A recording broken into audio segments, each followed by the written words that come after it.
من الشیطان الرجیم بسم اللہ الرحمن الرحیم۔ جہلمی صاحب نے یعنی میم صاحب نے محترم و مکرم میم نے فرمایا ہے کہ امام حنیفہ رحمہ اللہ کی شان میں کہ اور ملا علی قاری رحمہ اللہ کی شان میں کہ انہوں نے رسول اللہ کے والدین کے ایمان کا انکار کیا، اور اب اس کے بعد کہتے ہیں یہ تو اندھے ہو گئے جہلمی صاحب۔ میرا تو خیال تھا کہ جہلمی صاحب نے کہنا تھا کہ اندھے تو یہ ہوئے نہیں بلکہ وہ پہلے ہی سے تھے، اس طرح کی بات۔ دوسری بات یہ کہ دیکھیے، میں آپ کو ایک بات بتانا چاہ رہا ہوں کہ ایک قاعدہ یاد رکھیے کہ رسول اللہ کے والدین کا ایمان مانیے یا نہ مانیے، رسول اللہ کے مقام و مرتبے میں کوئی فرق نہیں آتا، جیسا کہ ان کا مرتبہ تھا، ہے اور رہے گا۔ اگر رسول اللہ صلی اللہ علیہ وسلم کے والدین کا ایمان ثابت ہو جائے تو رسول اللہ کی شان میں کوئی فرق نہیں پڑتا، اور اگر ثابت نہ ہو تو بھی کوئی فرق نہیں پڑتا۔ نہ ان کے والدین کے عدم ایمان سے رسول اللہ کی شان نے اور ان کے ایمان میں کوئی کمی وارد ہوتی ہے، اور نہ ان کے ایمان سے رسول اللہ کی شان اور ان کے ایمان میں کوئی اضافہ ہوتا ہے۔ رسول اللہ کا ایمان جو ہے اس سے کہیں بلند ہے کہ ان کے والدین کے ایمان یا عدم ایمان سے رسول اللہ کے ایمان پہ کوئی نقص لازم آئے، الیاذ باللہ تعالی، یا ان کی شان میں کوئی نقص لازم آئے۔ تو جہلمی صاحب اندھے کیوں ہے؟ وہ اس لیے کہ وہ پہلے ہی سے شاید ہوں۔ وجہ یہ کہ یہ ایک ارریلیٹیو بات ہے، اچھا، لیکن وہ ارریلیٹیو باتوں میں باتیں پیدا کرتے ہیں۔ اب میں آپ جہلمی صاحب سے یہ سوال ان کے ڈسائپلس کے توسل سے کرتا ہوں کہ دیکھیے، اس میں تین موقف ہے۔ بعض لوگ ان کے ایمان کے والدین کے مذکورین کے ایمان کے منکر ہیں، بعض قائل ہیں، بعض توقف و سکوت کرتے ہیں، ٹھیک ہے۔ یہ تینوں مسلک اہل سنت کے ہیں، آپ ترجیح دے سکتے ہیں، اور بعض اہل فطرت میں کہتے ہیں یہ چوتھا مسلک ہے، تو آپ کچھ بھی اختیار کر لیجئے، اس سے رسول اللہ کا مسئلہ نہیں ہوتا۔ لیکن آپ کہتے ہیں کہ جو میرے نبی کو ایسا کہے، ان کے والدین کے بارے میں ایسا کہے تو میں اندھا ہو گیا، تو ان کے والدین کے کہنے یا نہ کہنے سے آپ کی بینائی میں اگر فرق پڑ رہا ہے تو یہ آپ کی کوئی مسئلہ ہے۔ رسول اللہ کی شان اور عظمت اور ایمان اور تعظیم میں کوئی حرج نہیں آ رہا۔ یہ دو انڈیپینڈنٹ باتیں ہیں، آپ نے اس میں لنک فرض کر لیا، یہ وہم ہے، یہ ہم کہیں گے نسبت موہومہ ہے۔ اچھا خیر، لیکن آپ امام نسائی اور امام ابن ماجہ کے بارے میں کیا کہیں گے، جنہوں نے ایسے ابواب قائم کیے ہیں کہ مشرک کی قبر کی زیارت کے، اور اس میں حدیث لے کر آئے ہیں جو رسول اللہ کے والد یا والدہ کے بارے میں۔ تو اب آپ مجھے ایک بات بتائیں کہ کیا آپ ان کو بھی اندھا کہیں گے؟ کیا آپ ان کی بھی توہین کریں گے؟ میرا خیال ہے بالکل کرتے ہوں گے۔ ابھی آپ تو گراؤنڈ بنا رہے ہیں نا، جیسے کہ آپ نے سیدنا علی حجویری کے کتب کے اوپر گراؤنڈ بنا کر آپ نے سیدنا ابن کثیر کی تفسیر پر اور سیدنا امام طبری کی تفسیر پر اعتراض کیا۔ ابھی آپ آگے بڑھیں گے نا، یہ آپ کا طریقہ اب ہماری سمجھ میں آ چکا ہے، اب اس کو آپ ریپیٹ کر لیجئے نہ کیجئے، مگر یہ اب اسٹیبلشڈ فیکٹ ہے، آپ ایسا ہی کر رہے ہیں۔ لیکن میں آپ سے دوسرا سوال آپ کے ڈسائپلز اور اسٹوڈنٹ کے توسط سے کر رہا ہوں، ڈائریکٹ کہیں نہیں کروں گا، میں ان سے ڈائریکٹ میں اس قابل نہیں سمجھتا ان کو نہ اپنے کو کہ ایک دوسرے سے ہم لوگ بات کر سکیں، لیکن ان کے اسٹوڈنٹس پلیز ہماری بات کنوے کرتے ہیں، اگر وہ سن رہے ہیں تو ان کے ڈسائپلز فار گاڈ سیک ہماری بات ان تک کنوے کرتے ہیں کہ آپ جب ان کا ذکر آتا ہے سیدنا معاویہ کا تو آپ کہتے ہیں ذکر معاویہ ہے، اور اس کو دلیل بناتے ہیں، فضائل کا لفظ نہیں ہے، فضیلہ کا لفظ نہیں ہے، تو آپ اس کو تو دلیل بنا لیتے ہیں کہ حضرت معاویہ کے انہوں نے فضیلت نہیں لکھی۔ لیکن یہاں تو مشرک کے قبور کا ذکر ہے، اور یہاں پر آپ باپ کو دلیل نہیں سمجھ رہے۔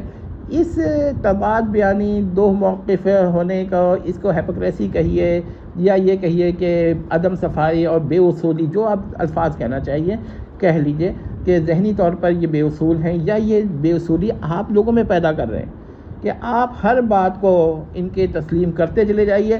اس کا نتیجہ یہ ہوگا، جب آپ کو ذہن میں نا بے اصولی کا مرض پیدا ہو جائے گا، پھر آپ کانٹرڈکشنز کو بھی تسلیم کر لیں گے۔ جب جہلمی صاحب کہیں گے A is B and A is not B, اور آپ دونوں کہیں گے ہاں بھائی دونوں ہی صحیح ہے، یہ آپ پیراڈاکسیل سچویشن کو کے قائل ہونے پر یہ لے جا رہے ہیں آپ کو، اور یہ اس طرح لے جا رہے ہیں کہ ایک جگہ ایک بات کہتے ہیں، دوسری جگہ دوسری بات کہتے ہیں، دونوں اپوزٹس ہوتی ہیں یا کانٹرڈکٹنگ ہوتی ہیں، کانفلکٹنگ ہوتی ہیں، اور اس کے بعد آپ دونوں کو تسلیم کر لیتے ہیں۔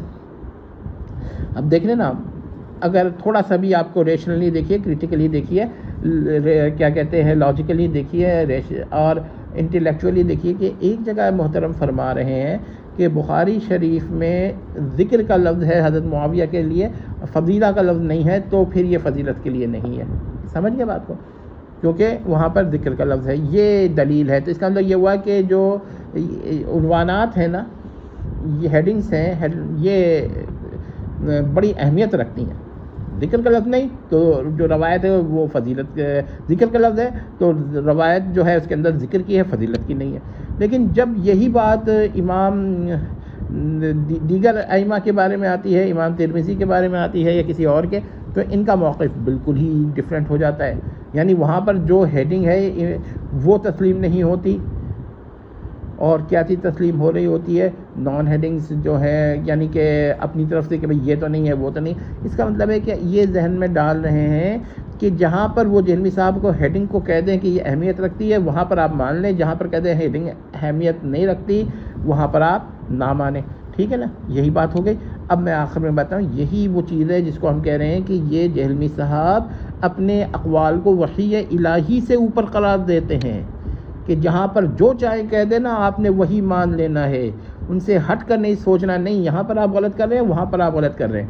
یہی وجہ ہے کہ بہت سارے معتقدین جہلمی یا معتقدین میم جو ہے نا، MAM، تو وہ یہ کر رہے ہیں کہ وہ جہلمی صاحب کے اقوال سے نتائج اخذ کر کے اس پر ایمان لا رہے ہیں. اور یہ کفر و شرک ہے کہ آپ جہلمی صاحب کو مقام یہ دیجئے کہ ان کے اقوال قرآن و حدیث سے بھی بڑھ کر ہیں. یہی وجہ ہے کہ وحی الہی کا بھی وہی معنی آپ لے رہے ہیں جو جہلمی صاحب پیش کر رہے ہیں. آپ کوئی اس سے معنی دوسرا نہیں لے رہے، دیگر معانی کو تسلیم نہیں کر رہے، کیونکہ آپ کے نزدیک جہلمی صاحب آپ نے ورچولی وہی تسلیم کرا چکے ہیں. اگر پریکٹیکلی کھل کر نہیں کہا ہے، ایکسپلیسٹلی نہیں کہا ہے، تو امپلیسٹلی وہ تسلیم کرا چکے ہیں کہ ان کے اقوال وحی الہی سے بڑھ کر کفر و شرک ہے. تو جہلمی صاحب سے ابھی بھی سمجھ لیجئے. اور ایک بات اور کہ آپ سب کو کریٹیکلی دیکھ رہے ہیں نا جہلمی صاحب کے کہنے پہ، تو پھر ایک کام کریں کہ ہمارے کہنے پر ان کو بھی کریٹیکلی دیکھیں کہ وہ آپ کے ساتھ کھیل کیا کر رہے ہیں. اگر یہ بات آپ کی سمجھ میں آئے گی نا، تو آپ سمجھیں گے کہ جہلمی صاحب اندر سے کیا ہے، باہر سے کیا ہے.